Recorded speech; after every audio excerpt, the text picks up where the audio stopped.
வந்தே மாதரம். எங்கள் கட்சி சார்பாக இன்றைக்கி தேர்தல் அதிகாரி ஸ்ரீ சத்யபிரதா சாஹூ ஆஃபீஸில் ஒரு மனு கொடுத்து வந்திருக்கேன். அது என்ன மனுன்னா, பிட் நோட்டீஸ் அடிக்கிறோம்ல எலெக்ஷன் டைமில், அந்த பிட் நோட்டீஸ் அடித்த ப்ரெஸ்ஸு பேர் போடலைன்னா 6 மாதம் சிறை தண்டனை அப்படின்னு ஒரு சட்டம் இருக்குது. ஒரு பெரிய புக்கு இருக்குது. அந்த புக்கில் எழுதியிருக்காங்க. அதை 376 பக்கத்தில் இருக்குது. நான் வந்து பிட் நோட்டீஸ் அடித்தேன், 3000 பிட் நோட்டீஸ் அடித்தேன். அதில் வந்து ப்ரெஸ் பேர் போடல. அப்போ அதனால் அது ப்ரெஸ் பேர் போடலைன்னா 6 மாதம் சிறை தண்டனை, அப்புறம் 2000 ரூபாய் ஃபைன் அப்படின்னு அதில் இருக்குது. உடனே நான் ப்ரெஸ் பேர் போடலை, அதனால் எனக்கு உடனே 6 மாதம் சிறை தண்டனை கொடுங்க. அந்த 2000 ரூபாய் என்னால் கட்ட முடியாது.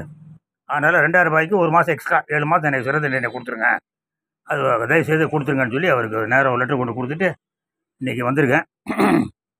6 மாதம் சிறை தண்டனை எப்போ என்ன பிடிச்ச போட போகிறாங்களோ தெரியல. எந்தெந்த பிட் நோட்டீஸ் அடித்தவன் எவ்வளோ பேர் ப்ரெஸ் பேர் போடாமல் இருந்தால் எத்தனை பேர் ஜெயிலுக்கு போக போகிறான்னு தெரியல. தேர்தல் ஆணையம் மிக மிக முக்கியமான தேர்தல் ஆணையம் சூப்பராக தேர்தல் நடத்திக்கிட்டு இருக்காங்க. அதனால் கண்டிப்பாக நல்லது நடக்கும். ஜெய் ஹிந்த்.